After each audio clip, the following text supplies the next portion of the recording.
You know, it's interesting in listening to Rich Ackerman and his sports update and listening to this Fred Davis. I mean, what a 24 hours for Fred Davis, okay? Now, let me get this straight. He gets suspended by the National Football League for violating the league's substance abuse policy, all right? Back in 2011, he served a 4-game ban, okay? And now he's charged with driving while intoxicated 1 day after being suspended by the NFL. Have you looked at this guy's track record? I'm not talking about football track record. I'm talking about, like, driving. Have you seen that he has roughly 36 charges dating back to 2008 when he was drafted by the Redskins? Now, how about this? In 3 counties in the state of Virginia, just the state of Virginia, he has 34 charges from 23 separate offenses. Are you kidding me or what? And of the 34 charges, 21 resulted in various convictions, ranging in severity from improperly tinted windows. There's a charge on there for a suspended license. There's also, according to this report, dozens of violations for failing to pay tolls. 34 charges. How many of you out there listening right now got 34 charges when it comes to operating a motor vehicle? I don't care whether it's tinted windows or you went through the fast track lane without fast track. I'm just asking, how many out there have 34 charges? I hope not many. 23 separate offenses. You want to talk about not paying tolls? Can you imagine what this guy's insurance cost?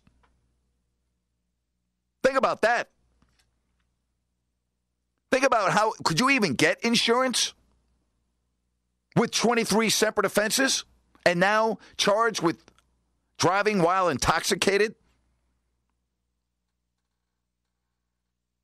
And now, did you see the statement that he came out with saying, unfortunately, a couple of months ago, I took a supplement that contained a banned substance.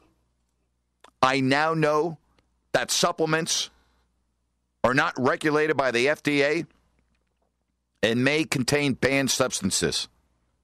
The NFL policy is strict, and not knowing that a supplement might contain a banned substance doesn't excuse a violation of the policy, blah, blah, blah. Does that really sound like Fred Davis wrote that? I'm just asking. And here's the other issue. Is there not a player in the National Football League that doesn't know to ask their trainer, hey, can we take this? Yes or no? It's very simple. They know. But I'm like, come on, really? 34 charges and 23 separate offenses, and now driving while intoxicated. Good job there, Fred. That's great. See the picture of him in Fairfax County, Virginia, being handcuffed? Brutal. And every time you hear something like this, you're saying, wait a minute. This can't be right. This can't be true. There's no way a guy like this could have 34 charges, 23 separate offenses. Wait a minute, you're telling me that on one day he gets suspended by the NFL for violating the substance abuse policy, and the next day he's charged with driving while intoxicated? Now that's a guy that I want on my team. Not. What an embarrassment. What a joke. And I always say this, thank goodness he didn't kill someone, an innocent person, while allegedly driving while intoxicated on the heels of being suspended by the National Football League. Hey, how many teams right now are lining up to talk to Fred Davis's agent about playing next year? And you know what the sad thing is? There probably will be a team that makes that call. That's what the problem with all of this is. But that is brutal. That is absolutely brutal.